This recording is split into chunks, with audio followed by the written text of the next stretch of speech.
Hello and welcome back. I'm Joseph Hoffman. Today we're going to be taking a closer look at the rhythm of Listen for Bells from way back in Unit 1. But trust me, there's a good reason we're going back to Listen for Bells, because it will help us uncover the secrets of a new rhythm term called time signature. So let's come to the heartbeat mat to get started. Here I have notated the rhythm of Listen for Bells, which we figured out in a previous lesson. But let's refresh our memory by singing through it once. Can you point to each beat with me and let's sing the words. Listen for bells in the steeple to ring. Then we do it again. Ding, ding, ding, ding, ding, ding, ding, ding, ding, ding. Good. Now remember, we've got our dotted half note here, which lasts for all three of these beats. Ding. The rest of the notes, we have all quarter notes. Now today, we're going to figure out something about how beats work. In music, there are patterns of strong beats and weaker beats. Listen to these first three beats and tell me if you can tell which of these first three is the strongest beat. Listen for. Could you point to the beat you think is the strongest sound? Listen for. If you're pointing to the first beat, you're correct. And words kind of have a natural strength. If you say the word listen, there's a natural strength on that first syllable. You wouldn't say listen or listen for. It sounds most natural to go listen for with a strong beat right here. Now, let's look at the next three beats. Tell me if you can tell where the strong beat is in this group.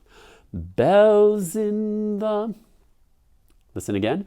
Bells in the. Where's the strong beat? Once again, it was the first beat of the group of three. Now let's keep on going. Steeple to. Where did you hear the strong beat? Once again, it was the first of this group of three. How about ring? This one's kind of obvious. The first beat has the most strength because that's where the note occurs, and then these next two beats, it's just sustaining. So you're probably noticing a pattern. The beats are actually arranged in groups of three in this song. Every three beats, there's a strong beat. Listen for bells in the steeple to ring. The way we show groups of strong and weak beats is by using what's called bar lines. Bar lines are little vertical lines that will be placed in the music in between a recurring number of beats. In this song, it's every three beats. There's a bar line.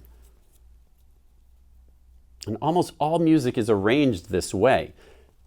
In groups, recurring groups of strong and weak beats. And the first beat is always the strongest. So this bar line is kind of a signal to you that that next beat's going to be strong.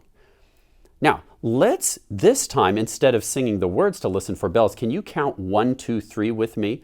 We'll actually sing it to the tune of Listen for Bells, but let's point, and every time we say a beat 1, we'll sing it a little extra strong. Ready? Try it with me, counting 1, 2, 3. 1, 2, 3, 1, 2, 3, 1, 2, 3, 1, 2, 3. Very good. So one new term we have so far today is bar line. Every one of these vertical lines is a bar line. Bar lines separate beats into what are called measures. One measure is a group of beats in between two bar lines. So here's one measure, here's another measure, here's a third measure, and here's a fourth measure. So right now we're looking at 4 measures worth of beats. And actually there usually isn't a bar line at the start of a piece. We'd usually place here a time signature. A time signature always consists of 2 fancy looking numbers stacked right over each other. And the signature is always placed at the beginning of the score, right after the clef. The top number tells you how many beats per measure. So once again, for Listen for Bells, that's why this top number is 3, because we have 3 beats in every measure. Now I've changed out my time signature for a 2/4 time signature.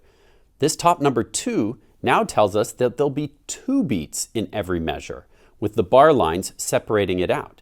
This rhythm happens to be the wild horses, and you'll hear the strong beat at the start of every measure. Listen. This is the dance of the wild and running horses. Do you feel how that first beat is the strong one? It wouldn't sound good to go, this is the dance of the... Sounds kind of awkward. It's this is the dance of the wild and running horses. So this time the strong, weak beats are in groups of 2. Here's another song you know, and this time, what's our time signature? It's 4/4. And this top number 4 is telling us what? It has 4 beats in every measure. 1, 2, 3, 4 beats, and then a bar line. Now what about this measure? Is this a full measure? No, it's only 2 beats, which means our measure isn't done, which is why there's no bar line here. A measure can actually go off one line and continue on to this line. We have beats 1, 2, 3, 4, bar line.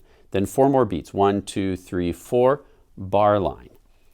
Let's see if you can guess what song this is.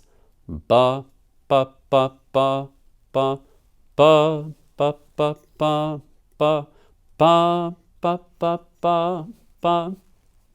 That's right.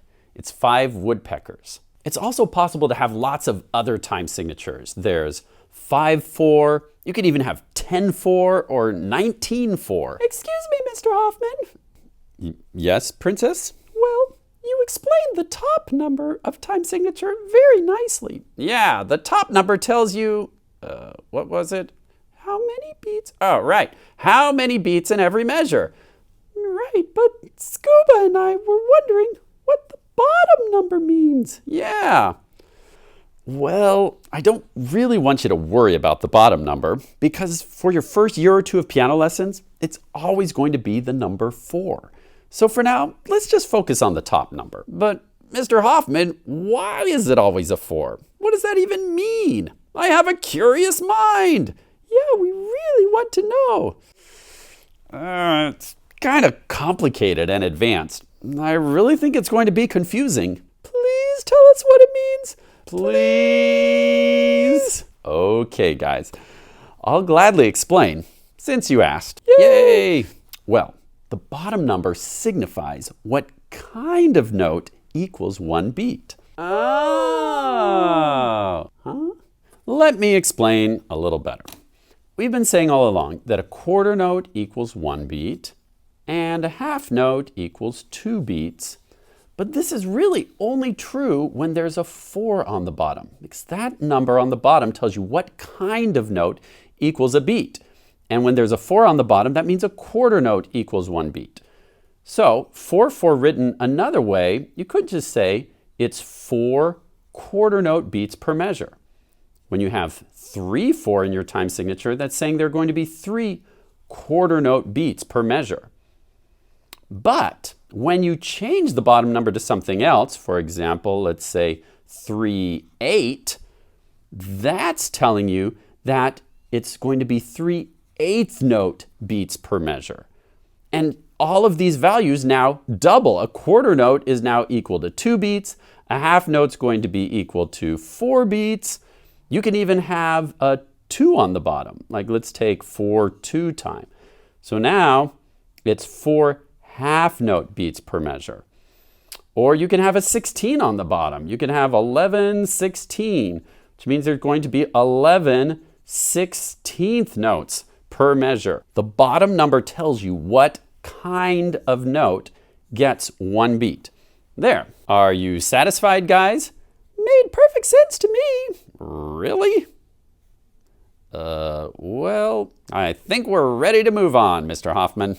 Okay. So, like I said, for now, please just assume the bottom number is going to be 4. And just worry about that top number, which tells you what? The top number tells you the number of beats in every measure. That's right, the number of beats in every measure. Here's the rhythm of another song you know. I left off the time signature, but I did put in the bar line so you could see how big the measures were. Looking at this, can you guess, or figure out, I should say, the time signature? Try and tell me the time signature for this song.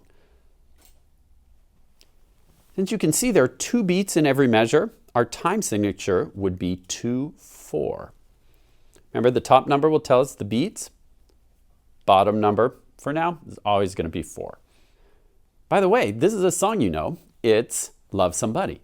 Ba ba ba ba ba ba ba ba ba ba ba ba ba ba. Let's try another one. Here's another rhythm with bar lines. Can you figure out the time signature for this example? If you count the beats, you'll see we have 1, 2, 3, 4, 5 beats, then a bar line. Then another 1, 2, 3, 4, 5 beats, then a bar line, which would be a 5/4 time signature. 5 quarter note beats. Here's another rhythm for you. Can you figure out the time signature? You can see we have 4 beats here. 1, 2, 3, 4, bar line. 1, 2, 3, 4, bar line. 1, 2, 3, 4. This time a double bar line, which is traditional to put at the end of a song to know when you get to the very end. 4 beats per measure tells us we have a 4/4 time signature. All right, this time I've given you the time signature, but I haven't put in the bar lines. That's going to be your job. Can you point to where I should put in the first bar line, given that our time signature is 3/4? If you're pointing here, you're correct. 3 beats, 1, 2, 3, then a bar line. Point to the next bar line. That's right, it's here. And point to the next bar line. It's going to be right here. And our final bar line, right here. And so I'll use a double bar line. Here's our last one. With a 4/4 time signature, can you point to where the first bar line should go? If you're pointing right here, you're correct. 1, 2, 3, 4 beats, then a bar line. Where should the next bar line go? We have 1, 2, 3, 4 more beats, then a bar line. And where should the next bar line go? That's right, and it's our last one, so we'll use a double bar line to say we're done. Great job learning about time signature today. For even more practice with rhythms and time signatures, you can download the complete materials for this unit from our website. Thanks for watching, and see you next time.